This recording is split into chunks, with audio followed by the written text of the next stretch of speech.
Hello guys, welcome back to my channel. So ഇന്ന് എൻ്റെ ഒരു കുട്ടി ഷോപ്പിംഗ് ആണ് ഞാൻ കാണിക്കാൻ പോകുന്നത് കേട്ടോ. ഞങ്ങളിന്ന് പോയിട്ടുള്ളത് മോൾ ഓഫ് ട്രാങ്കൂറിലാണ് കേട്ടോ. അവിടെ ഞങ്ങൾ കുറച്ച് വെജിറ്റബിൾസും ഫ്രൂട്ട്സും പിന്നെ വീട്ടിലാവശ്യമായ സാധനങ്ങൾ ഫിഷൊക്കെ മേടിക്കാനാണ് പോയത്. ഇത് ഞങ്ങളൊരു ഫിഷ് വാങ്ങിയിട്ടുണ്ടായിരുന്നു. പിന്നെ ഈ ബിസ്ക്കറ്റ് കണ്ടോ, ഇതെൻ്റെ പണ്ടത്തെ ഫേവറേറ്റ് ബട്ടർ കുക്കീസാണ്. പക്ഷേ ഇപ്പോൾ ആ ഒരു ടേസ്റ്റൊന്നുമില്ല.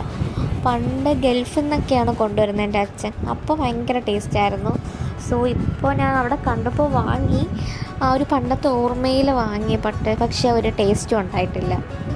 പിന്നെ ഞങ്ങൾ എന്താണ് ഫ്രൂട്ട്സും വെജിറ്റബിൾസും ഒക്കെ വാങ്ങിയിട്ട് ഇറങ്ങി. പിന്നെ ഞാനൊരു ഓട്ടോ ബുക്ക് ചെയ്തു. അങ്ങനെ ഞങ്ങൾ തിരിച്ച് വീട്ടിലോട്ട് പോവാണ്. പെട്ടെന്ന് ഷോപ്പിംഗ് കഴിഞ്ഞു എന്ന് പറയാൻ പറ്റൂല. ഞങ്ങൾ ഇറങ്ങിയപ്പോൾ നല്ലൊരു വൈകിട്ടായി, കണ്ട സൺസെറ്റൊക്കെ എടുത്തിട്ടുണ്ട്. സോ ഇത്രയേ ഉള്ളൂ.